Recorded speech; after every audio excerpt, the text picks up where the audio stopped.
साथ निभाना साथी है कि आज के एपिसोड हम देखेंगे गीना ने अपने माँ बाप का टूटा हुआ गठबंधन उठाया हुआ होता है और रो रही होती है। इमानन वहां आता है। क्या ये गठबंधन पुराना होने की वजह से टूट गया? जिस पर गीना उसे सच नहीं बताती और कहती है हाँ। आनंद कहता है कि ये कपड़ा तो टूट गया लेकिन तुम्हारे और तुम्हारे माँ बाप का रिलेशन का जो बॉन्ड है वो बहुत स्ट्रांग है, वो नहीं टूटेगा। आनंद गीना को अपने रूम में लेके जाता है और उसे वहां जाकर ब्लैक कॉफी देता है। गीना कॉफी पीने के बाद कहती है कि तो बहुत कड़वी है। आनंद कहता है कि बहुत जल्द तुम्हें इसका टेस्ट अच्छा लगने लगेगा। वो उसे बताता है कि मैं तुम्हारी शादी के लिए शादी वाली वेबसाइट पर तुम्हारी प्रोफाइल बना रहा हूँ। वो गीना से पूछता है कि तुम्हें क्या पसंद है, क्या अच्छा लगता है, क्या बुरा लगता है। गीना उसे बताती है कि मुझे खाना पकाना बहुत अच्छा लगता है और वो बताती है कि मेरी माँ बहुत अच्छा खाना पकाती थी और मैंने अपनी माँ से ही खाना पकाना सीखा। और गीना आनंद को बताती है कि मेरे पापा जब भी मेरी माँ के हाथ का बना हुआ खाना खाते थे तो हमेशा उन्हें तंग करते थे कि ये खाना अच्छा नहीं बना, लेकिन सब घर वालों के सामने वो बताते थे कि मेरी माँ कितना अच्छा खाना पकाती है। और वो ये भी बताती है किस तरह वो उसके पापा पतंग उड़ाते थे और हमेशा वो जीती थी। और ये बताती है कि उसे पेंटिंग कितनी पसंद है। आनंद गीना की तस्वीर खींचने लगता है। गीना काफी टेंशन में होती है लेकिन आनंद उसे रिलैक्स करने की कोशिश करता है। इतने में आनंद गीना के बाल पीछे सेट करने की कोशिश कर रहा होता है, तभी वहाँ रिधिका आ जाती है।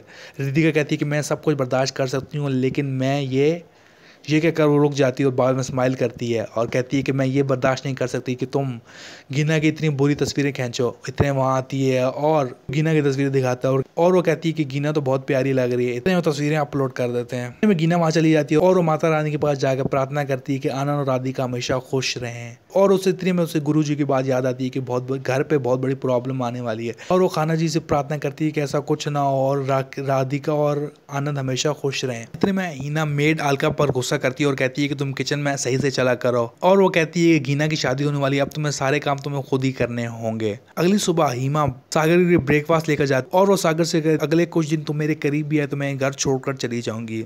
सारे घर वाले नाश्ता कर रहे होते हैं और राधिका वहां आती है। इतने में गीना राधिका से कहती है कि तुम आनंद के पास आकर बैठो। सारे घर वाले टेंशन में राधिका को देखते हैं। इतने में बा परमिशन दे देती है कि राधिका आनंद के पास बैठ सकती है। राधिका बा को थैंक यू बोलकर आनंद के पास आकर बैठ जाती है। बा कहती है कि राधिका और आनंद की जोड़ी बहुत प्यारी लगती है। इतने में आनंद बा से कहता है कि आप टेंशन मत लो, गीना की शादी के बाद मैं भी शादी कर लूँ। इतने में प्रफुल्ल कहते हैं कि हम गीना की शादी बहुत धूमधाम से करेंगे और कहता है कि इसकी शादी पर मैं 1 करोड़ रुपए लगूंगा। ये सुनकर चेतन और पंकज उसका मजाक उड़ाते हैं। बा आनंद से पूछती है क्या तुम्हें गीना के लिए कोई अच्छा रिश्ता मिला?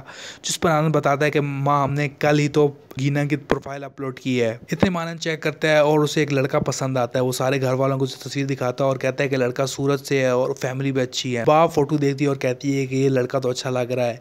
गीना इमोशनल हो जाती है और बा को हक करती है और कहती है कि मैं आप लोगों से दूर कैसे जाऊंगी। और इतने में आनंद कहता है कि लड़के घर करीब ही है, तुम जब चाहो यहाँ आ सकती हो। और वो उसे बताता है कि लड़के वाले आज शाम को गीना को देखने आ रहे हैं। इतने प्रफुल्ल अपना क्रेडिट कार्ड देता है और कहता है कि जो भी खर्चा होगा उसके पैसे मैं दूंगा। इतने में आनंद के हाथ से कार्ड छूट जाता है और कार्ड नीचे गिरता है। आनंद और गीना दोनों कार्ड उठाने की कोशिश करते हैं और दोनों के सर टकराते हैं। ये देखकर कानक को बहुत गुस्सा आता है। इतने में आनंद कहता है कि सारा खर्चा मैं उठाऊंगा। जिस पर प्रफुल्ल कहता है गीना की बाप की जिम्मेदारियां मैं निभा रहा हूं तो इसलिए खर्चा भी मैं ही करूंगा। इतने में कानक आनंद से कहती है कि लड़की की तस्वीर तुम मुझे दिखाओ। इतने में चुपके से वो तस्वीर अपने मोबाइल में ट्रांसफर कर लेती है।